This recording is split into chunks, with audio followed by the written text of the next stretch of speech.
Well, hello everyone. I am pleased to have with us this month for our show and share the first one of 2025, Maureen Calamia. Now, I am sure most of you know who Maureen Calamia now is by now because, well, we've spoken about you so much and we know the work you do is so great and you have helped many of us along the way. So, Maureen not only is a biophilic design expert, but a feng shui master, and also now is delving deeper into the real spiritual reason behind our connection with nature. Am I explaining it correctly? Absolutely. Okay.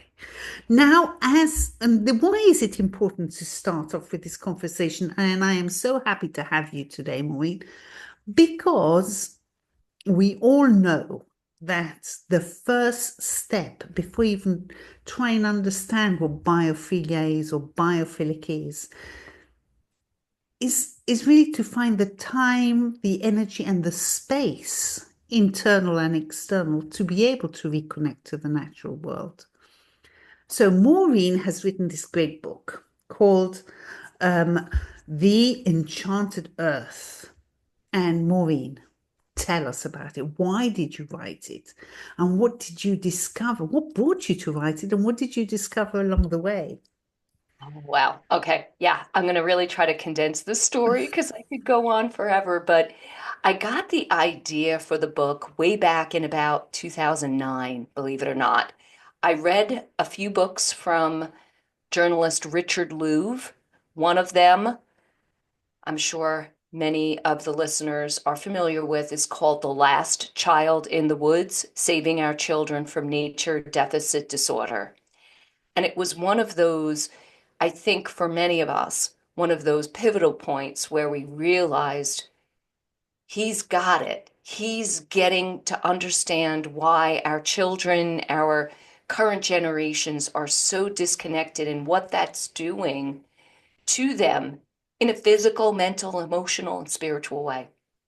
And then he wrote The Nature Principle, which is about adults nature deficit disorder and how we've, even though we may have had more nature connected childhoods, we've moved away from that as we matured and became adults, right? We've lost that sense of wonder and curiosity and love for the natural world. So he actually mentions standing in a conference with a bunch of architects and builders and engineers, and he was asked to talk. So he shared an experience of a beautiful space in his childhood that he loved and spent a lot of time and was very, very meaningful to him.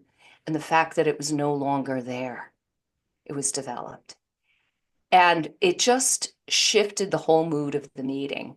Here we are having, urban planners and engineers and architects, and suddenly, one by one, getting up and sharing a beautiful, moving story of a space in nature when they were children. And I realized, like, wow, if one of those stories could actually shift the whole mood of that business meeting and planning meeting for development, what could that do for the rest of us? So the idea of the book came back then, and I just kind of held it for many years. And it was 2020 when I was sitting under a beautiful oak tree with a friend of mine. It was during COVID, and of course, we were doing all, social distancing, but we just kind of got together out in nature and had a little lunch. And she turned to me and she said, "So, what's next?" And I went, and then all of a sudden, I received a download from the oak tree we were sitting under, this majestic oak, this book. Oh gosh, I've got goose pimples as you tell me this. And that is exactly what happened. That's why I knew it was a message for me that I needed to do this. And I felt it directly from like nature, from the divine. It was chills that came from my head down to my feet with this message just dropped in. And I knew, and I started it that day. Oh, And it's taking me 5 years to get it out there, but it didn't take all that long to write it. And no, I'm just absolutely thrilled that it's finally here. oh yes. Well, this is obviously a calling, clear calling that, callings come at the right time. Probably you needed to do the other experiences to get to it at that right moment. So, well, but what exactly? Obviously, I'm not going to ask you to tell us every single chapter of the book, but what can we expect to see in or to find in this book, which is about obviously the importance of finding ourselves again, I would say. Oh, that is just a perfect way to kind of summarize it. We finding ourselves yet again, kind of reflected in nature. Mm.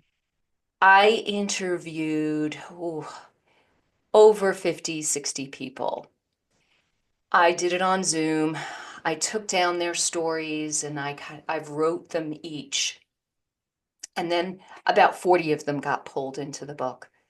And the stories ranged from, well, first of all, I asked them for a profound, moving story or experience they've had in nature. And it ranged from, just seeing this, not just, but seeing a beautiful sunrise Yeah, on but a morning.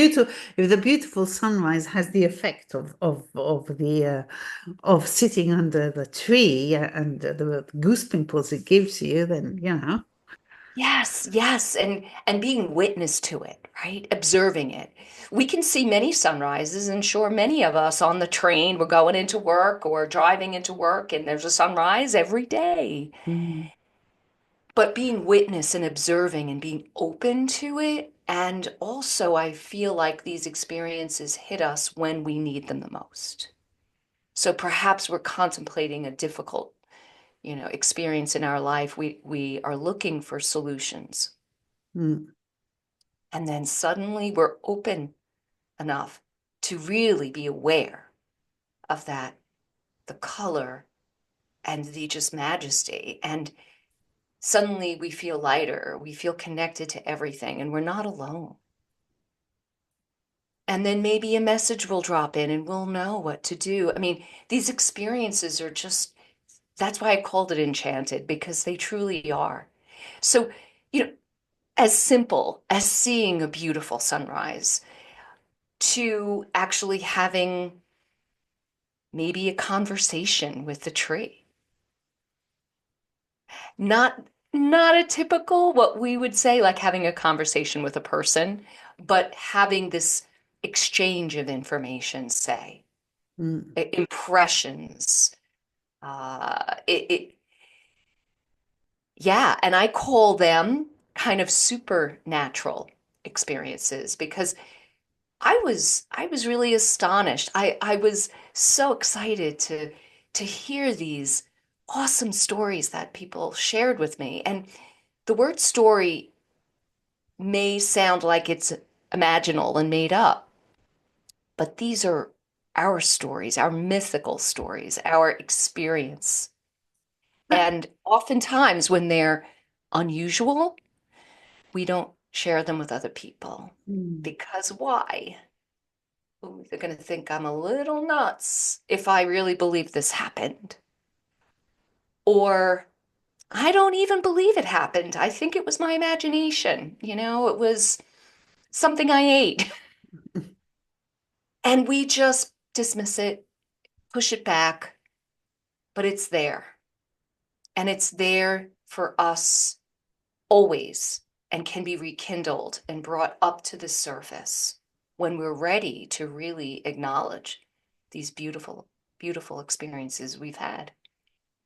So that this is what you said quite right. It's ready to be acknowledged. So I wonder sometimes when you speak about these people having these beautiful experiences in nature, and a lot of us, as you say, go out in the morning and we see it.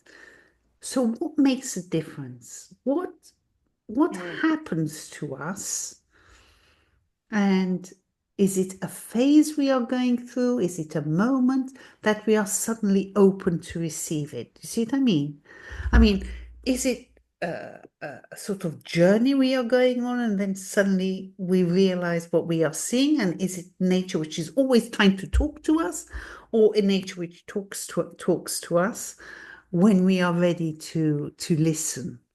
Yeah, I'm a bit confused here. Why some yes and why some no? And oh, I want to have that conversation, and I'm going to concentrate on how I have this conversation, but it's not happening. You see what I mean? Yes. Oh my gosh, Odile, those words that you just said touched me so deeply because I mean, I got chills because this is what I'm now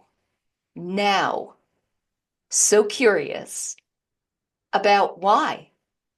Why does it happen sometimes and not others? What is it about our state of being Mm, that accepts and receives these experiences? And that's what I think I'm needing to do next is to explore that and do some more like research, not, super scientific, but more interviews and learning about, I think an aspect of it is actually open-heartedness. And do we need to have an open heart in order to experience, or can we be at a place that we're just so in need of some kind of moment that will shock us out of our 3D reality mm, that will burst us open? mm. And I don't know if you noticed if there was any kind of a pattern amongst the interviews which you did. That's something else that I'm looking at. Yes, there are some patterns. There's situations where people are deeply grieving. Mm, So there, and being out in nature, we feel more maybe comfortable to just kind of let it loose, especially if we're alone. Because I think there is something about that barrier of trying to keep it all together, our mm, emotions. But if we're alone in nature or with, say, someone who's really supportive to us and we can just let it go. But also, I've found that people that are at like major turning points in their life, like they're needing assistance, they're needing guidance on where to go. And I mm, don't mean in a physical sense, I mean, where is their life leading them? So I've had stories in here where people were clearly on the wrong path and being, "Psh, this is the way. Oh my gosh." And it inspires curiosity and wonder. And then they set down kind of a new proverbial path in their life. And then I think it runs the gamut, people that are just being really open and intentionally being open and aware. mm. And You you may know, not, I was just going to say, you may not get a burning bush in that situation, but if you're open enough, you might get an image or an impression when you're in nature that's going to inspire you. absolutely. And this when you were talking, it goes back to the book which you were talking about, The Last Child in the Woods, and it always reminds me of children, obviously, and how we have lost, how we have become more arid, dry inside, and this dryness has stopped us feeling how children feel when they run in the woods, carefree and things to that extent. So I think it's as you said, it's the it's going back to our pureness of which you have as a child. our pure soul, which you have as a child, without having any kind of, um, I don't say interruptions, or experiences which can be bad or good or however external experience which have formed us, Yeah, and without judgment and too. without judgment. I think judgment gets in the way of adults experiencing nature. Uh, we don't want to, again, it gets back to we're we're we're often just very guarded with anything magical. It's Mm. it means you're crazy or you let your imagination run away. And you know, many people that are super wise, that are my mentors, talk about the imagination being a portal to true human experience and authenticity. I couldn't agree more. I couldn't agree more. And yeah, imagination really sort of lets you free. And just for a little more interruption, and I'll never forget an interview speaking about imagination, letting you free, and which an interview which they made to a Meryl Streep. Everybody knows who Meryl Streep is. And when I don't know what film they were talking about, and how she goes completely into the role and she feels the role. And she was making a comparison with one of her, I think her grandchildren. She says, have you ever played with your grandchildren? Has my grandchild, when he thinks he is the knight fighting a dragon, not for 1 second is he him. He is the knight who is fighting the dragon. And it's the same thing when you are an actor. You are that person. So the imagination which goes with it, okay. In this case, she's speaking about her profession, acting, but it is the freedom of being able to be who you choose to be, and even when you are out in nature. Yes, yes, yes. The imagination is too often dismissed. And that is really the gateway to experience. I really, you know, I've been skeptical too. I've had experiences and just went, oh, I just made that up. That didn't happen. I didn't, or there's no meaning in that. That's another one. There's really no meaning in the fact that that bald eagle flew directly over my head when I was thinking about this. Mm. It was just a coincidence, right? And we do that so much as adults. If we just go, wait a minute, and this is a point that a question that you asked me a little while ago. It comes back to my belief is that nature is always sending us signs.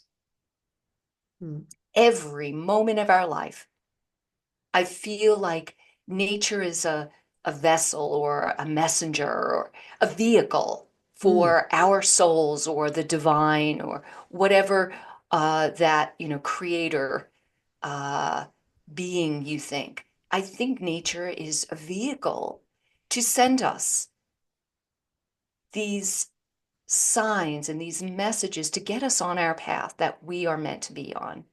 Because I think so many of us are not at all feeling that joy and feeling passion about our lives. And I think we're constantly being bombarded with messages listen, listen, listen. And if we open up, we'll hear one of those messages and it'll be kind of like, okay, that's an experience I had. And what do I do with that? What is the meaning? What is the metaphor? What is the symbol that's trying to explain to me what I need to do in my life to make it more authentic. To make it more authentic. That's right.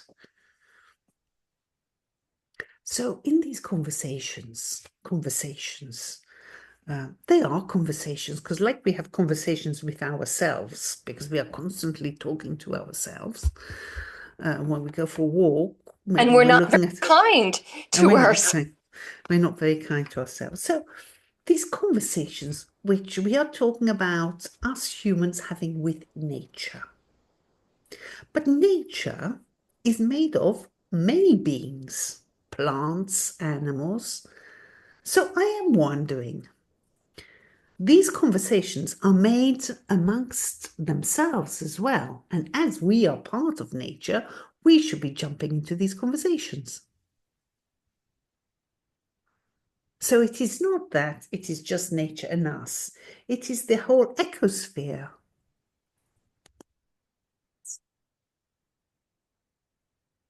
Yes, absolutely. Yeah. Yeah, we do forget that we are nature. I mean, I guess mentally we can we can contemplate that concept. Like we understand that we're from nature, but we don't live that way. Mm, We don't feel it. mm, And these experiences gives us that opportunity to actually feel the oneness, the unity, the, one of the words is transcendent. Transcendent experiences, it can kind of lift us out of our bodies, say. When we see, one of the stories is seeing a sunrise, and the park ranger who shared this story said it was like it's like he understood in that moment that we truly are. In his heart, he understood, he got it, that we're all one. mm. And then you kind of come back to the human body. Yeah. And this is kind of the fate of our lives as a human being, right? However, yes, we have to come back to our bodies. We have to go to work. We have to pay the bills and we have to do all the drudgery. But we also get to experience the beauty of being a human being too, and dance and create art and have fun.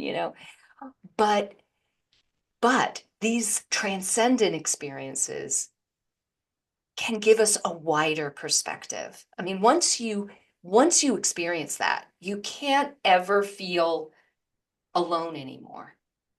Mm. You can't feel boxed into this 3D body. You experience that and you So could you go there so you whenever you know want it exists. and you can feel that. Mm, I think it's all about the heart. We live so much up here with all the mental chatter, right? And I mean, I'm a big fan of Eckhart Tolle and The Power of Now and The New Human, I think his book several years ago. And it's it's about when we're living here, either in the past or the future. When we're living here, we're living in the moment. mm. We're living in the now, and that's all we've got. Exactly, exactly. Gosh, this is so strong. So I expect to be reading all kinds of experiences to this extent in your book. Everyone in their own particular way, because if there are 40 interviews, everyone's different, has a different way of approaching it and Yeah. living it.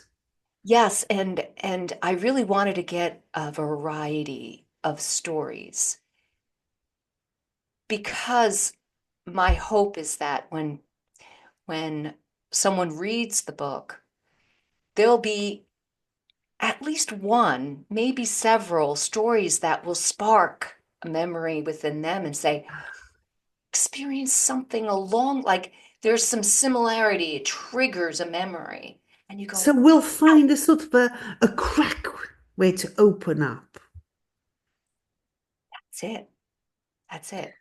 I really want people to find themselves in this book and their stories and say, one of the things that I feel is so important is we have to normalize these experiences. Mm, This is the other side of being a human being. In fact, the most important side is the mm. spiritual side.